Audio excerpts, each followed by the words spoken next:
फिर्यादी नामे अभिजित कोरे राहणार कुकडे लेआउट यांच्या फिर्यादीवरून पोलीस स्टेशन इमामवाडा येथे एक वाहन चोरी तसेच आयफोन चोरीचा गुन्हा दाखल झाला होता।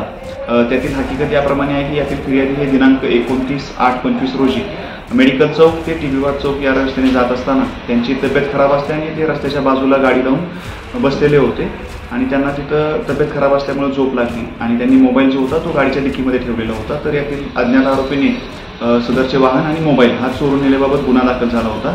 त्यानंतर वरिष्ठ पोलीस निरीक्षक यादव सर यांच्या मार्गदर्शनाखाली इमामवाडा डीबी पथकाने गोपनीय माहितीद्वारे यातील आरोपी नामे प्रणय चव्हाण राहणार रामबाग याला चोरीस गेलेल्या वाहनासह ताब्यात घेतले।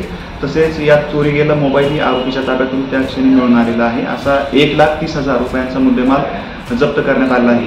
नमूद आरोपी हा रेकॉर्डवरील आरोपी असून त्याच्यावर यापूर्वी एकूण 8 गुन्हे दाखल आहेत। तरी सदर घटनेचा पुढील तपास पोलीस उपनिरीक्षक शैलेश ठोरे हे करत आहेत।